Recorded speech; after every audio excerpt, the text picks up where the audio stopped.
hace una semana o 2 semanas, no recuerdo bien, estuve compartiendo sobre la primera parte de este verso. Por tanto, dejará el hombre a su padre y a su madre. Yo le dije, sal de ahí, ¿recuerdas? Y también oramos y enseñamos y meditamos de dónde quiere Dios sacarnos. Y yo no sé si Dios le ha mostrado áreas de su vida en las que usted tiene que salir de ahí, ¿sí? Y les enseñé cómo Abraham, la primera instrucción de Dios para Abraham fue: sal de tu casa, sal de tu tierra, de tu parentela, una tierra que yo te mostraré.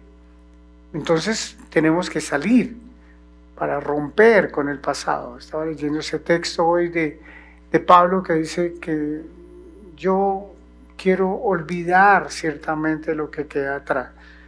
Y me impactó porque eso es una determinación, es una decisión. Uno determina olvidar lo de atrás y proseguir a lo que está adelante. Es una capacidad de Dios para con nosotros que Él nos dio de tomar decisiones de qué quiero olvidar.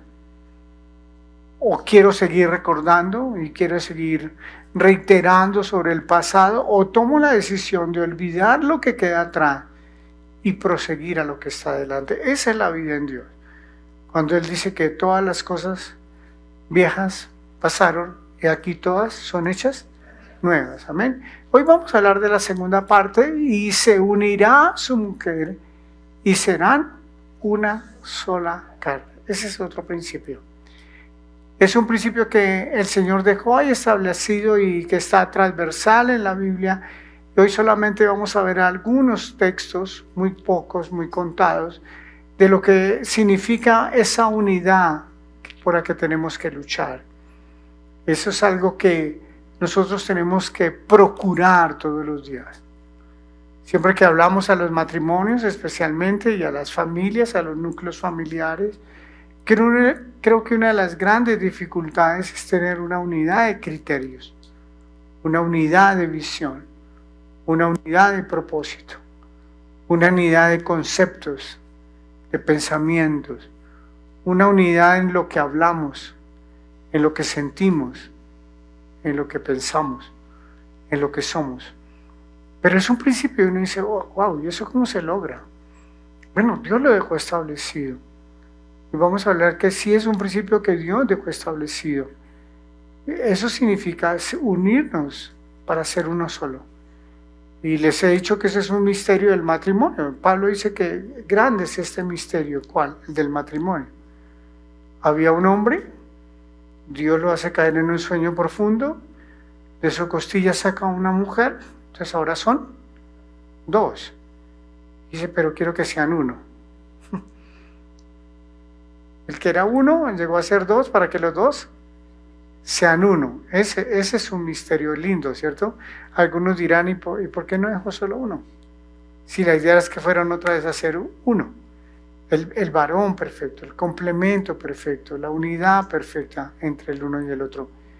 Entonces, quiero hoy hablar de este principio y quiero que vayamos al libro entendamos que es la unidad divina. Todo empieza por la unidad de Dios. Ese es el primer principio. Algunos expertos en el hebreo lo llaman el principio del Elehat. Elehat, que es ser uno. Es un principio que Dios nos dejó establecidos. ¿Cómo logramos nosotros? Me estaba reflexionando que uno de los enemigos de la unidad pues es indiscutiblemente la diferencia, la división, ¿cierto? Y cuando Pablo escribe a la congregación de Éfeso en el capítulo 2, dice, derribando toda pared de separación que hay entre unos y otros, ¿sí? Y quitando todas las enemistades. ¿Qué es lo que está en su vida impidiendo que haya una unidad? Yo creo que el centro de nuestra relación con Dios, porque cuando duramos años y caminamos años distanciados de Él, ajenos a los pactos de Él, desconociendo su palabra, desconociendo sus mandatos. Entonces una lucha es ¿Cómo yo logro unirme con Él para ser uno en Dios? El apóstol Pablo dice que cuando nosotros permitimos que el Señor Jesús venga a nuestras vidas, el Espíritu de Él viene a nuestro espíritu y somos uno solo. ¿Está pensando en eso? ¿Cómo logramos y cómo logramos vivir de esa manera? Si el apóstol dice, y las Escrituras dicen, que el Espíritu de Dios viene a mi vida y se une a mi espíritu para ser uno. Yo creo que esa tiene que ser nuestra meta, o sea, cómo nuestra manera de pensar se pone de acuerdo con la manera de pensar de Dios. ¿Cómo somos uno? ¿Cómo logramos esa unidad? Porque la unidad divina es lo que nos dice. Mire lo que dice inicialmente Deuteronomio capítulo 6, lo que llaman el Shema. El Shema es Oye Israel. El Shema de Deuteronomio 6 dice: Oye Israel, Jehová nuestro Dios, Jehová uno es. Eso es casi que las primeras palabras que les enseñaban los padres a un hijo, a un niño. Y le decían, repita: Jehová, oye Israel, Jehová nuestro Dios, Jehová uno es. Así que búsquenlo en su Biblia, no les está apareciendo en las pantallas, búsquenlo en su Biblia y verá que ahí dice: Oye Israel, Jehová nuestro Dios, Jehová uno es. E inmediatamente dice: y amarás a Jehová tu Dios de todo tu corazón, de toda tu alma y con todas tus fuerzas. Y estas palabras que yo te mando hoy, escuchen. ¿Recuerdan? Dice, Él es uno, y esto que yo les estoy mandando, tú lo tendrás que amar con tu corazón, con tu alma y con tus fuerzas. Y luego dice, y estas palabras que yo te mando hoy estarán sobre tu corazón. Empieza la unidad ahí. Si queremos empezar a caminar en unidad con Él, lo primero que tenemos que hacer es atesorar esta palabra en nuestros corazones. El apóstol Pablo también nos dice que debemos tener la mente del Señor Jesús. ¿Cómo tenemos la mente? Su palabra puesta en nuestra mente. Empezamos a ponernos de acuerdo y a caminar en una unidad con Él cuando yo cojo esta palabra y la pongo en mi corazón. Pero también dice, y la repetirás a tus hijos. Hablarás de ellas estando en tu casa, andando por el camino, al acostarte y cuando te levantes. ¿Qué significa?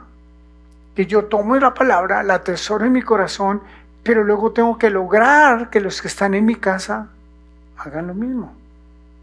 Y empezamos a caminar en una unidad alrededor de ¿qué? De estas palabras. ¿En qué circunstancias las enseñamos? Cuando estén dentro de la casa, cuando estén andando por el camino, cuando te acuestes, cuando te levantes. Significa que es un estilo de vida diario. Que siempre tenemos que estar buscando oportunidades para estar compartiendo la palabra y entonces nos pensamos a poner de acuerdo. He estado pensando mucho cómo aplicar estos principios de Génesis 1 y 2. Y siempre pongo el ejemplo, ¿cómo se haría en una ciudad, por ejemplo? ¿Cómo lograr que en una ciudad haya orden? ¿Recuerdan el primer principio? ¿O el segundo? Que dice que la tierra estaba como, y el Espíritu de Dios, y puso todo en orden. Yo digo, ¿cómo sería lindo empezar a hablar en una comunidad sobre el orden? Pero como no somos alcaldes todavía, empecemos por la casa. ¿Qué tal empezar a hablar de estos principios? Del orden, por ejemplo, ¿sí? O de tener claridad, o de multiplicar, o de fructificar, o de señorear, o de alumbrar, todos los que hemos visto. ¿Cómo nosotros logramos aterrizar estos principios para que se nos vuelvan un estilo de vida donde reflejemos que estamos en unidad con Dios. Porque la unidad con Dios es coger esta palabra, atesorarla y luego influenciar a otros. Recuerda que siempre les decimos, ¿a quién estás tú aconsejando? ¿A quién estás tú enseñando? ¿A quién estás tú ayudando? Porque es un principio bíblico. Nunca las cosas son para que yo simplemente me las guarde. Siempre que hablo con personas ya de nuestra edad, decía un amigo, ya a una edad uno pregunta por el fondo de pensiones y qué edad tiene para eso. Entonces hablo con personas de mi edad y yo les pregunto siempre, ¿y cómo está tu legado? ¿Y a qué jóvenes tú estás enseñando estas cosas? Lo que tú sepas. Si sabes hacer empanadas, no te vayas a la tumba con la receta. Siempre piensa, o sea, ¿cómo yo logro enseñar? Porque cuando yo enseño, yo comparto, empezando por la casa, entonces vamos a empezar a estar en unidad. ¿Me estoy haciendo entender? Dice, y las atarás como una señal en tu mano y estarán como frontales en tus ojos. Eso es lo que dice Deuteronomio, era lo primero que le enseñaban a un niño. Entonces, viene el Señor Jesús aquí a la tierra, y tanto Mateo como Lucas como Marcos enseñan un día en que se acercó un escriba, está en el libro de Marcos capítulo 12 verso 28, y el Señor Jesús responde con este verso de Deuteronomio 6. ¿A qué pregunta él responde?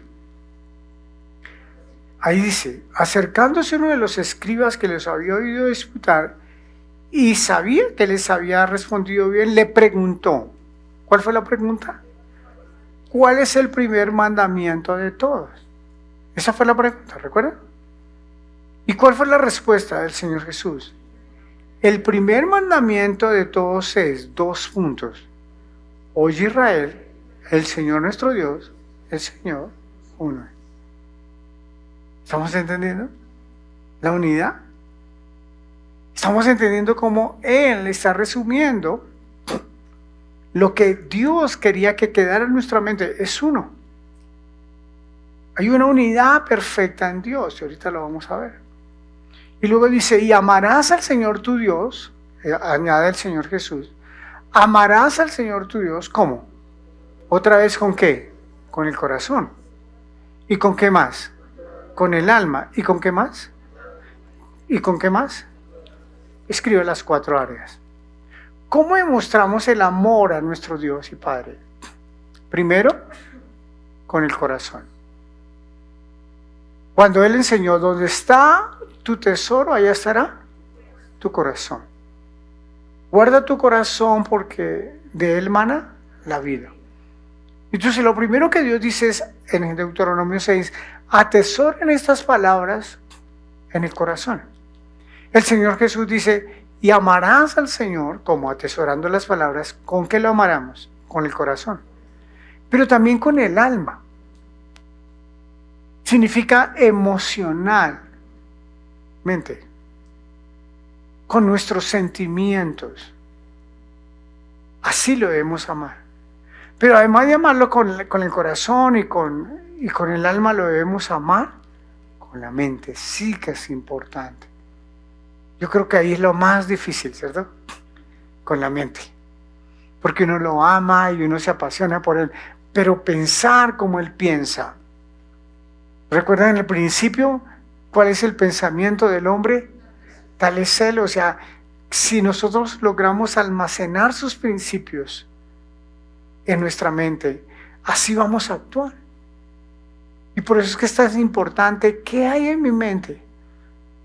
Hemos logrado que esa mente nuestra esté totalmente en unidad con la mente de Él.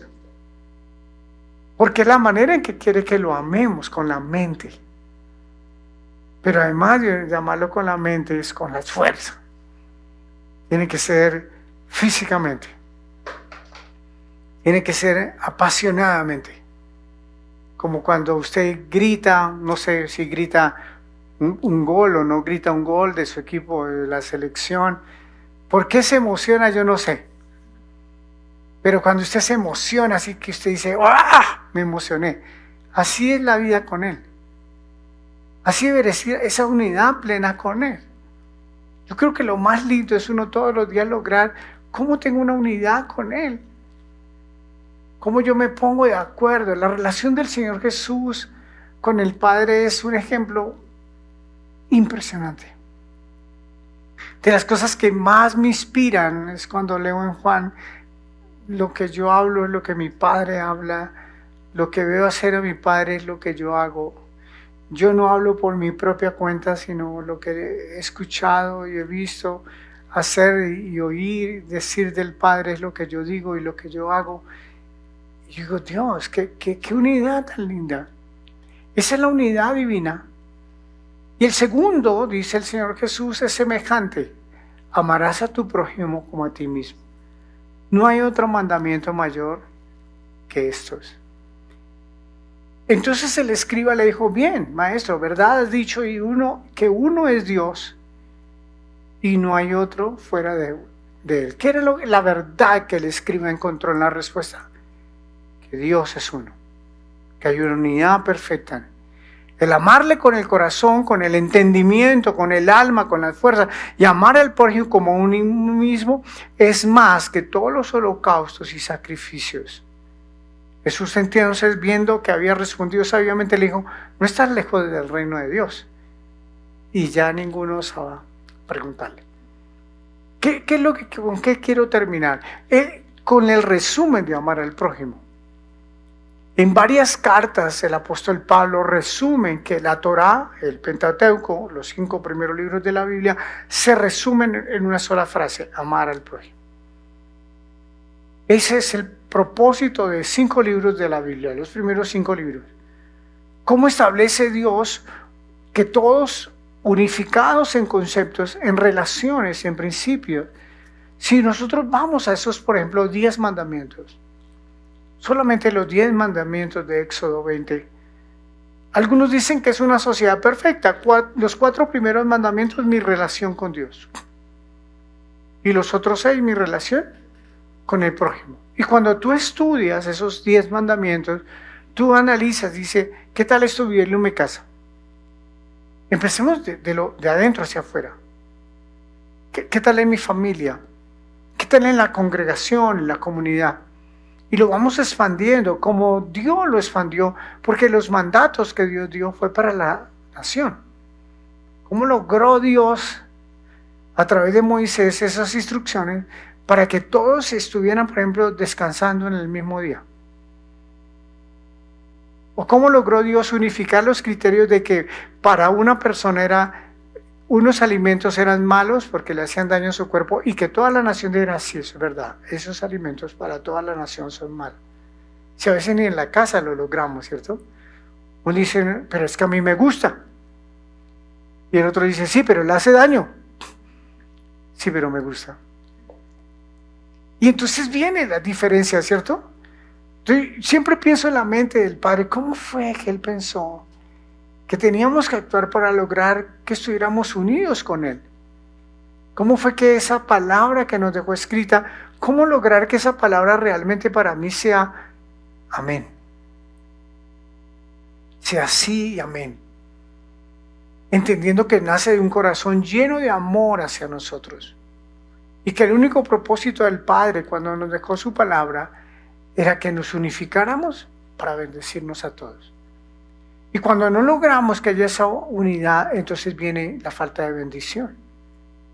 Porque hay personas que sufren porque no acatan las instrucciones divinas. Porque no entienden que el Espíritu de Él quiere morar con mi espíritu y estar en una unidad plena para ser uno en Él. Eso es una reflexión linda en mi actuar diario. Si esto como estoy actuando realmente está el Espíritu de Dios unido a mi espíritu en este proceso, en esta actuación mía, o empiezan a haber fragmentaciones. En una película, fragmentados, que se llama, ¿no? O sea, personalidades fragmentadas, pero todas esas personalidades fragmentadas empiezan cuando cada uno piensa diferente. Y hay personas que, claro, dentro de su misma conflictos internos tienen diferentes tipos de actuaciones. Vamos a libro de Romanos, capítulo 3. Solo leo este texto, Romanos 3 y de Gálatas 3, porque me encantó. Estaba estudiando sobre la fe y dice el apóstol a los romanos, porque Dios es uno. ¿Cuántos? Uno. Y Él justificará por la fe a los de la circuncisión y por medio de la fe a los de la incircuncisión. Y está hablando el apóstol sobre Abraham. Cómo Abraham fue justificado por la fe. Pero dice que luego tomó la circuncisión como señal, como sello de esa justificación. Y lo que él está diciendo es, lo importante es la fe. La justificación es exclusivamente por la fe en la obra de nuestro Señor Jesús, nuestro mediador y salvador. No hay justificación por obras. Pero en medio de ese discurso el apóstol dice, recuerden que Dios es uno. Él no va a cambiar. Y no se va a contradecir. Hay unidad plena en Él. Y lo mismo principio lo repite en Gálatas 3:20. Y el mediador no lo es de uno solo, pero Dios es uno. ¿Estamos entendiendo? Lo que quise introducir es como el concepto divino es la unidad perfecta. Es uno. Hay una unidad perfecta y quiere que nosotros entremos en esa unidad. ¿Cómo? A través de la fe, a través de la palabra, nos ponemos de acuerdo con Él. Con un espíritu de amarlo, que tiene que ser el objetivo de nuestra relación. Ahorita vamos más adelante a hablar cuando Pablo escribe a Colosas, que les escribe sobre la unidad en el amor. Amén. Pero lo segundo que quiero hoy que leamos y estudiemos es Yeshua y sus discípulos. Y en Juan 17 el Señor está en una oración, la verdad es una oración que Él hace delante del Padre antes de morir, de las últimas oraciones que eleva al Padre por sus discípulos. Y es tanto el capítulo 15, 16 y 17 de Juan, tiene que ver con los discípulos. Ahorita el pastor Jonathan nos ministraba, así como el Señor dijo que nos podará y nos limpiará para que llevemos más fruto. Ese es el centro del discurso del capítulo 15 de Juan. Pero el capítulo 17 de Juan nos habla de una oración que el Señor Jesús hace ante el Padre, delante del Padre. Empieza diciendo, y alzando los ojos al cielo dijo, Padre. Y yo solo quiero leer algunos versos que están el verso 11 y luego del verso 20 al 23. Y el verso 11 habla específicamente de la unidad. Y Él está intercediendo, está levantando una oración, elevando sus ojos al cielo y dice, y ya no estoy en el mundo, mas estos están en el mundo. Y yo voy a ti, Padre Santo, a los que me has dado, guárdalos en tu nombre para que sean uno, así como nosotros. ¿Estamos entendiendo el mismo corazón del Padre? ¿Por qué ora el Señor Jesús por nosotros? ¿Quién se considera discípulo?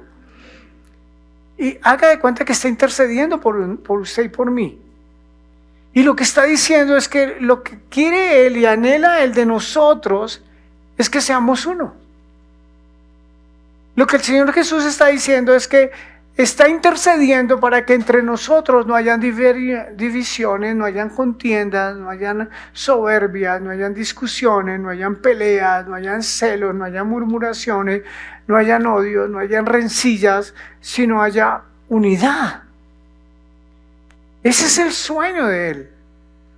Que así como dice, y así como nosotros somos uno, por favor, quiero que mis discípulos sean uno. Que sea una manera de reflejar que Él está en nosotros y nosotros en Él. Que siempre busquemos la unidad.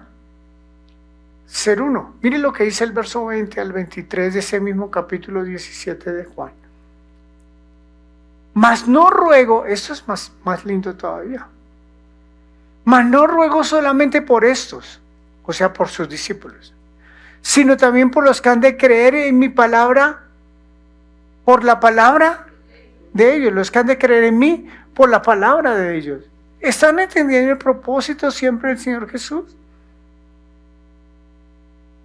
Si nosotros, como lo dije hace unos minutos, logramos tener la misma mente de lo que hay en la mente divina, una de las cosas en las que nos tendríamos que poner de acuerdo es en esto: que el Señor está intercediendo por los que aún no llegan de nosotros, pero que usted va a compartirle a otros. Se lo repito. El Señor Jesús está orando por los que a los que usted le va a compartir su palabra. Si está leyendo, dice ahí, exactamente, dice: yo oro por los que han de creer en mí por la palabra de ellos. O sea, por la palabra suya y mía. O sea que Dios ya los conoce. Y dice: para que todos sean uno, como tú, oh Padre, en mí y yo en ti, que también ellos sean uno en nosotros, para que el mundo crea que tú me enviaste. ¿Quieren reflexionar en ese verso, por favor, unos minutos? Lo que el Señor Jesús dice: para que así como tú en mí y yo en ti, ellos en nosotros también. No sé si le ilusiona y le emociona que usted sea el que está en ellos, en el Padre, en el Hijo, que son uno, pero que anhela que nosotros también estemos en ellos, para que el mundo crea. O sea que cuando hay divisiones, cuando hay contiendas, cuando hay peleas, no vamos a tener el testimonio ante el mundo.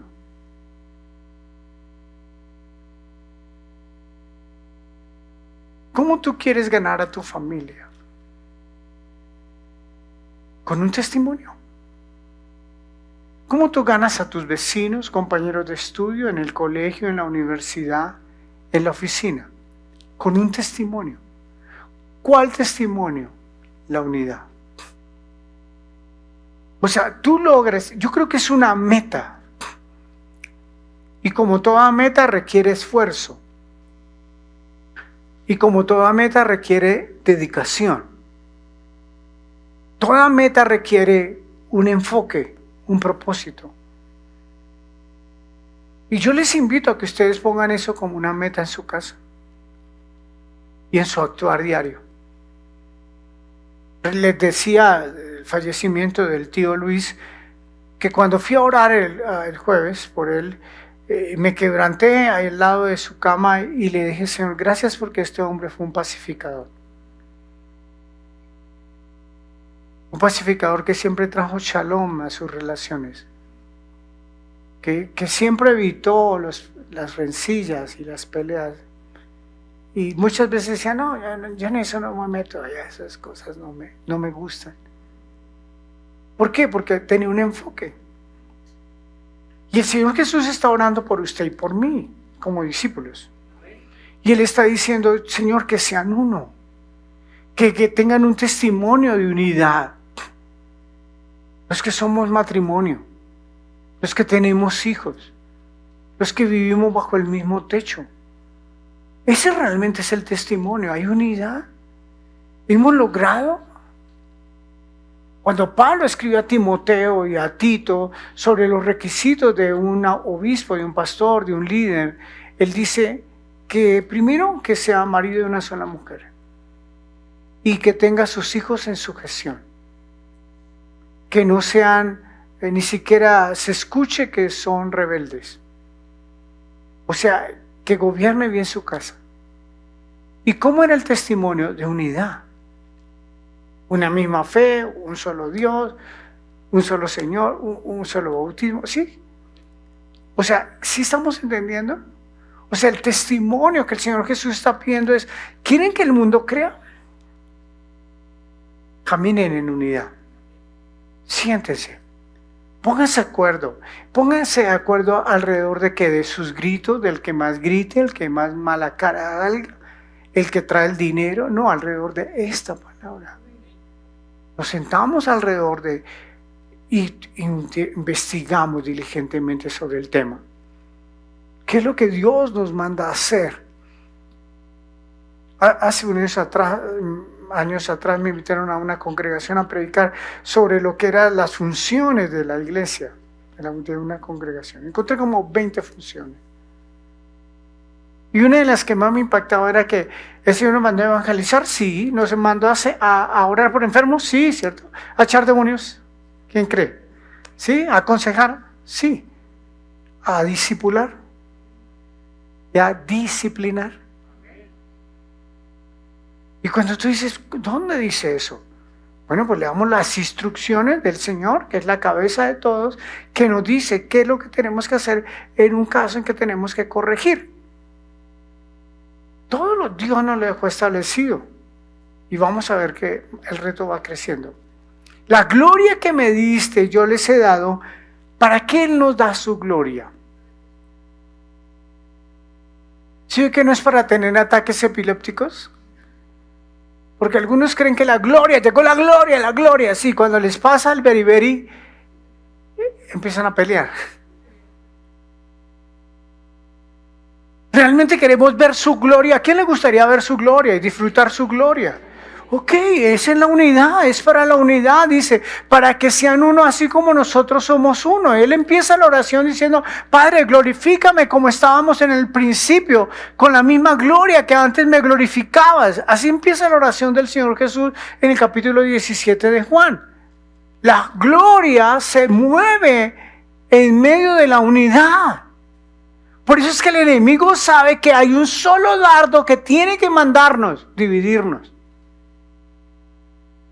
Rencillas, dificultades, roces, murmuraciones, contiendas, peleas entre uno y otro. Porque Él sabe que la gloria se manifiesta cuando hay unidad. Yo en ellos y tú en mí, para que sean perfectos en unidad. No sé si le está emocionando esta oración intercesora.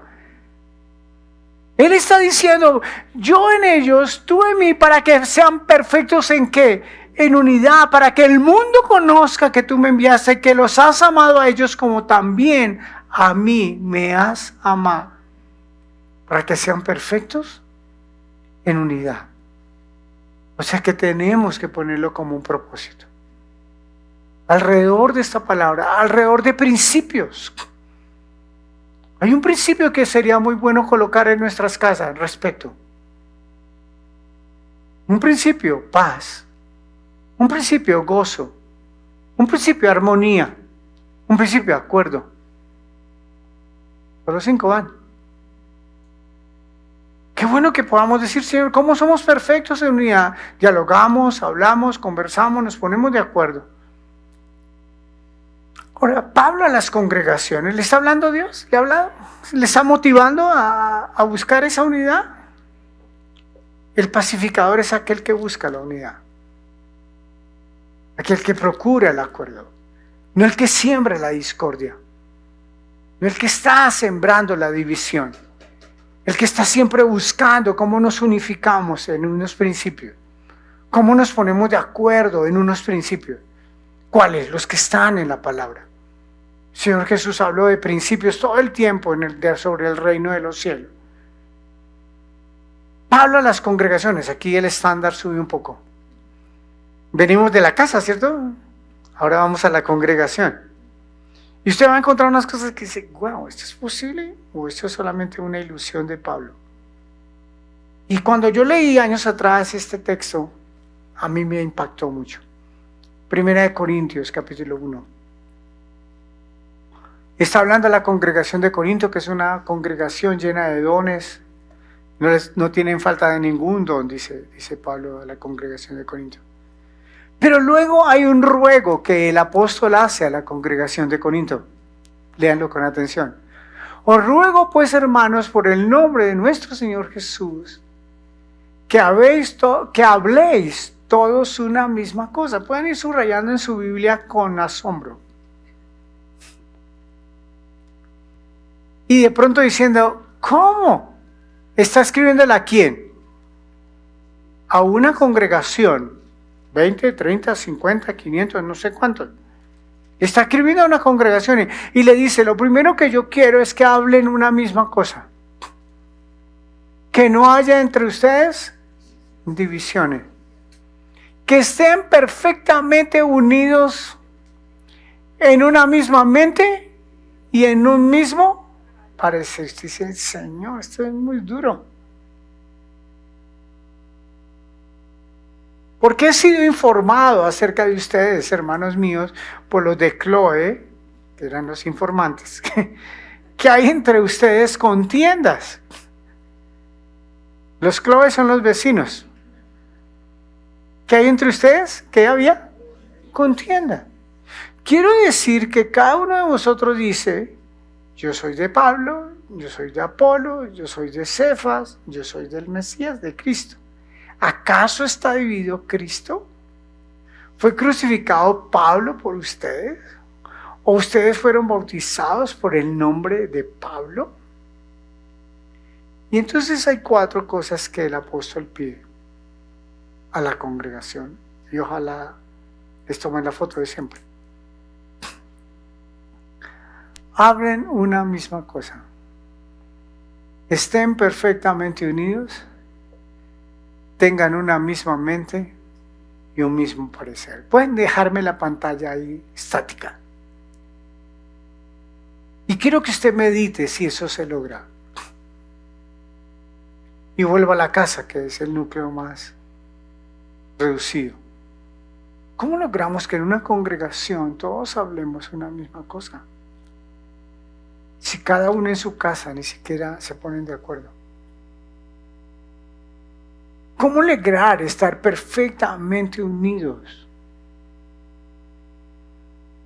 ¿Cómo tener una misma mente? ¿Cómo tener un mismo parecer? Que es la palabra, a mí no me parece. Ese es el origen de toda división, ¿sí o no? A mí no me parece. Y hasta ahí fuimos. Cuando alguien dijo, y a mí no me parece, y yo no estoy de acuerdo, hasta ahí va la unidad. ¿Cómo logramos que haya una misma mente, que haya un mismo parecer, que podamos hablar todo lo mismo y que estemos perfectamente unidos? Ese es el estándar que Dios nos pone. ¿Queremos ver la gloria de Dios? ¿Queremos tener una meta específica en la vida? ¿Tiene usted una empresa? ¿Tiene usted un negocio? ¿Tiene usted una familia? ¿Tiene un grupo de discípulos? ¿Logra usted que hablen lo mismo? ¿Que vayan hacia el mismo lugar? ¿En la misma dirección? ¿Cómo logramos que la mente sea pensando todos? Y yo por eso cada día amo más su palabra. Perdón. Y encuentro la razón por la que Él nos la dejó escrita. Es la única manera de estar pensando lo mismo. Hay 30,000 traducciones de la Biblia que también han generado, dice, pero esa es una versión, en la otra versión dice otra cosa diferente. Pero cuando Dios escribió en su idioma, era una sola Torá, para que todos fueran allá e investigaran qué era. Una de las mayores luchas del Señor Jesús con los fariseos, con los saduceos, fue que lograr refutarles sus pensamientos que no eran bíblicos, que eran costumbres de hombres. Y habían logrado implementar e introducir dentro del pueblo pensamientos de hombres. Y por eso les dice, ustedes tienen costumbres de hombres, pero no están en la palabra. Y ellos lograron introducir muchas cosas que no son bíblicas. ¿Cómo sé que no son bíblicas? Conociendo la Biblia. ¿Cómo usted sabe que es un billete falso? Conociendo los verdaderos. Cuando los cajeros de los bancos contaban dinero, los entrenaban no para conocer billetes falsos, sino para entrenarlos en contar muchos dineros, muchos billetes buenos. ¿Vale? Y ellos detectaban y le metían un billete falso dentro del fajo y dicen, ay, este no es igual a los otros. La manera de usted detectar un engaño, una mentira, una división, es cuando conoce las verdades de Dios. Y usted dice, eso no está de acuerdo a Dios. O eso no es bíblico. O pregúntese, ¿eso es bíblico? Esa manera, esos pensamientos, esas actitudes, ¿es una manera bíblica de hacer las cosas? ¿De vivir la vida? El segundo texto está en Filipenses 3:16. Eso fue a Corinto, ¿no? Que se había enterado Pablo de que habían divisiones entre ellos, contiendas. Filipenses 3:16 dice, pero en aquello a que hemos llegado, sigamos una misma regla y sintamos. Ya no es solo pensar, ahora es sentir. Si ni en el matrimonio sentimos lo mismo, cada uno tiene una manera de sentir diferente. Entonces, seguir una misma regla, eso sí que es importante. ¿Cómo nos cuesta seguir reglas? El otro día estuve viendo una graduación de algunos hijos de pastores en un colegio y yo estuve ahí sentado y salí muy contento. Y le dije a mis hijos, los niños de los pastores del Global tienen una capacidad para seguir instrucciones. Y me alegré por eso. Porque todas las personas que por años han servido con los niños han logrado que los niños tengan un corazón de recibir instrucciones y de seguir instrucciones. Porque nos cuesta mucho seguir reglas. Yo creo que uno de los pecados del ser humano es que nos cuesta seguir las reglas. Por eso es que Pablo le escribe, yo quiero que ustedes sigan una misma regla. Por eso Dios llama y convoca a su pueblo y les da una Torá, que es la palabra instrucción, para que ellos tuvieran una sola instrucción. En Deuteronomio 6 la enseñarás a tus hijos y a los hijos de los hijos. ¿Qué? La misma instrucción. Todo el pueblo tenía la misma instrucción. Todos caminaban en la misma instrucción. Una de las mayores dificultades que yo veo dentro de las familias, dentro de las empresas, en los negocios y los ministerios, es que no hay una misma instrucción, porque cada uno llega con su propia instrucción, o su propia manera de hacer las cosas, o la propia manera de pensar, las propias filosofías, los propios pensamientos, las propias actitudes, y nos cuesta entrar en una sola instrucción. Pero ¿qué tal la segunda? Es que sintamos una misma cosa. O sea, una capacidad de lograr penetrar Dios a nuestros sentimientos para sentir una misma cosa. Miren la instrucción que el apóstol le da a la congregación en Colosas.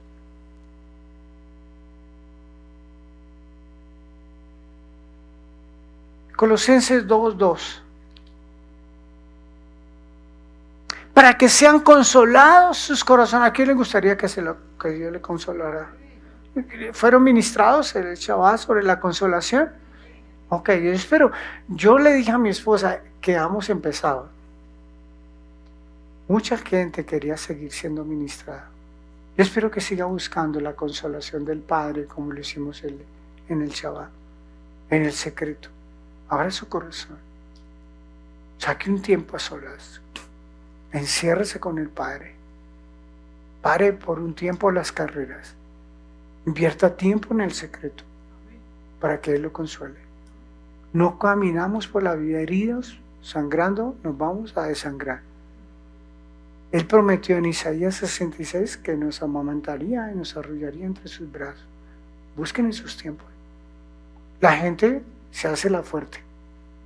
Y llegará un día en que el corazón se le estalla y su cuerpo por algún lado tiene que reventar tantas presiones porque no saben qué es la consolación. Entonces Él está hablando para que sus corazones sean consolados. ¿Unidos en qué? Hasta alcanzar todas las riquezas del pleno entendimiento, a fin de conocer el misterio de Dios el Padre y de Jesús, que son uno. ¿Estamos unidos en amor? El amor nos une, el amor borrará multitud de pecados. Es el amor el que pasa por alto la ofensa. Mateo 5, usted lo lee en su casa, dice que debemos amar a nuestros enemigos. Porque ¿qué hacemos de más si estamos amando a quienes nos aman? Amen a los que se burlan, a los que los maldicen, a los que los vituperian, a los que los persiguen, para que sean hijos de Dios. Dice Mateo capítulo 5. El estándar del amor es el que nos va a llevar a una unidad. ¿Por qué? Porque el amor nos hace aceptar al otro. Porque el amor nos hace ceder. Porque el amor nos hace no tener siempre la razón o querer tener siempre la razón. Una de las mayores dificultades para la unidad es que no andamos en amor. Andamos en contienda. Andamos con iras. Andamos con orgullo. Andamos con soberbia, queriendo imponer mi criterio, imponer lo que yo digo, imponer mis maneras, imponer, siempre tener la razón, yo ganar, yo soy el que gano, yo soy el que tengo la razón, es lo que yo diga, y los demás. ¿Cómo se logra la unidad? En amor. Porque eso es lo que nos hace alcanzar las riquezas del entendimiento para conocer el misterio de Dios el Padre, de su Hijo Jesús.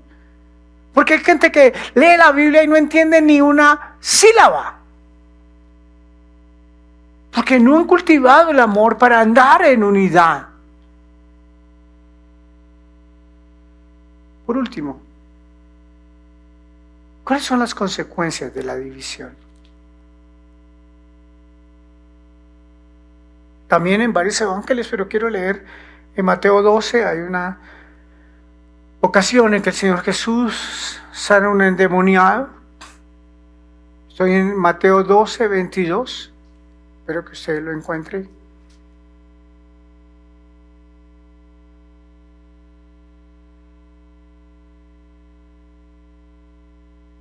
¿Le está hablando Dios? Entonces fue traído a él un endemoniado, ciego y mudo, y le sanó de tal manera que el ciego y el mudo veían y hablaba. ¿Cree usted en la liberación de los demonios? Esa es la clave, el pan de los hijos de Dios.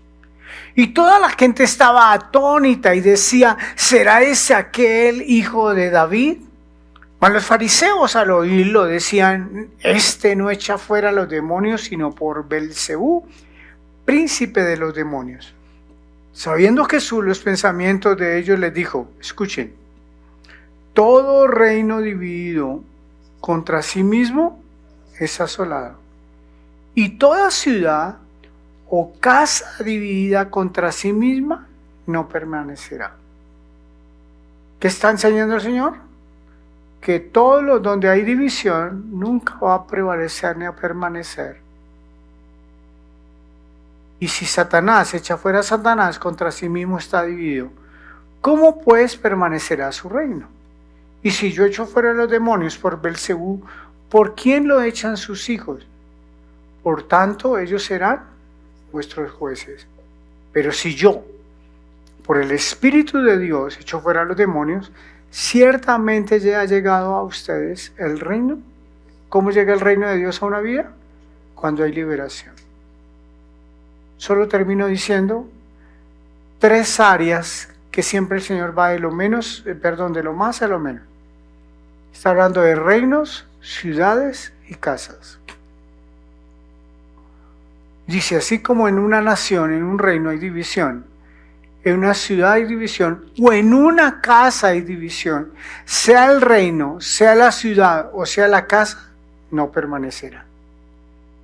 Ese es un principio y una verdad eterna. Míreme con atención.